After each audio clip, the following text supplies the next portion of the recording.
Good morning and welcome back, sports fans. Mike Kretz here. Last night, the night that Preps football supporters have been waiting so long for, the kickoff of the 2021 fall football season. We have a full season on tap, and it starts last night with a big-time 4A matchup. Central hosting Montrose. Let's get you out to Stoker right now. A little bit of a dirty lens, but a beautiful evening for football. Montrose already up 7-0, capitalizing off a turnover, and now capitalizing off their offense. Bridger Kurtz finding Ethan Hartman. He had a heck of a night out of the backfield, doing it on the passing game here. Speaking of out of the backfield, here comes Austin Griffin for the Indians. Nice downfield, blocking from the O-line. He's breaking off a big one. How about a 50-yard rushing touchdown? More looks like that coming Central's way. Montrose up 14-0. Offensively, the Warriors not able to match. Players getting around the edge. Devin Hickey has all kinds of pressure. Central recovers, but go 3 and out, and Montrose is about to extend. I bite on the fake handoff here, but watch Hartman. He's got the ball, and he's got 6 more for the Indians. Let's bring in a CMU legend, a member of the all-decade team, Antonio Clark, to help us break down this play. Antonio, as a defensive back, what are you seeing on this play? So we got dive action here on the play action fake, and then we got the trap coming behind it. If you look at their right tackle, he's going to come get this kickoff block on the pull. He lays a big block here, and it opens this thing wide up. I don't blame you for missing out. That's the point of play action. Yeah, absolutely. And that's the point of Montrose's offense. Let's get back to the highlights. Central has got to get their offense going, and they start a nice little drive here. Hickey getting it out to Cam Redding. A nice big play here, eventually forced out of bounds after picking up the first down. But watch Montrose's defense here. Just all kinds of pressure in the backfield. Montrose now using the pass game. This time it's Gage Wareham to Ashton Oberg.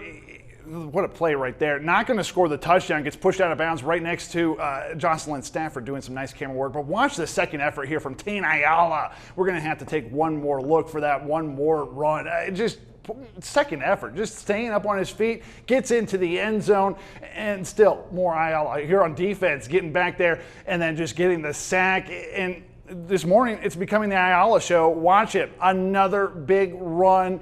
Going to get stopped short, and this is kind of a weird moment for Central. Their defense needs to step up big, and they do a good job stuffing the run early on. They're going to force a 4th and goal, but watch Ayala just able to punch it in. It is looking bleak for Central. Central needs something big to happen, and Antonio, something big does happen on the ensuing kickoff. Absolutely, Mikey. Justin Blanton is going to take this one. He's going to trail up the sideline, coming up near his sideline, tiptoeing on it, and then, like all good kick returners, he sees the cutback lane. Once he cuts back, see you later, Irene. He's going to go all the way for a touchdown. Now, we talked about this last night. Obviously, I've never been in a situation where I had that much green in front of me. When you pass that first wave of defenders and you know you only have 1, maybe 2 guys to beat, what's going through your mind as a player? Pay dirt. We're getting into the end zone. We're cutting back. When you see green, that means get in between. You're going to go, run as fast as you can. And Blanton, he shows it off. He has the speed, and he gets in the end zone. You mentioned, too, last night that Blanton was a little down on himself. He had a bad play a little bit before that. What's it feel like when you score that touchdown? Oh, it's so uplifting. You know, you're down on yourself. You're feeling like, you're causing problems for the team. When you make a play like that, it not only uplifts you personally, but it uplifts the whole team. Central was up after this. Yeah, absolutely. But there was almost a let-off. Let's get back to the highlights. One last play for you before we go. This is right before halftime. This is the last play of the half, and it looks like Central is going to be able to just put this on the ground and get out of it, but Montrose comes, 2-3 yards away from scoring a touchdown before the half. As a defensive back, what are you thinking here?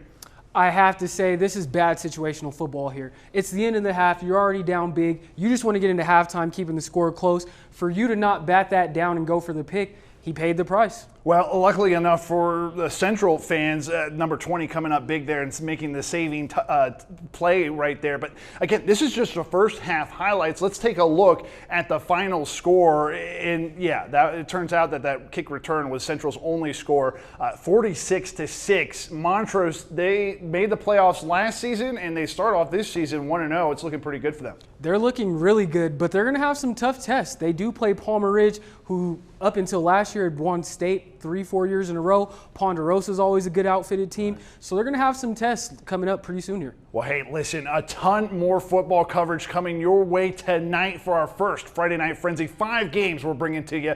Junction, Fruita with back-to-back games at Stoker. How about Rifle kicking off their state title defense, hosting Palisade? That's going to be a lot of fun.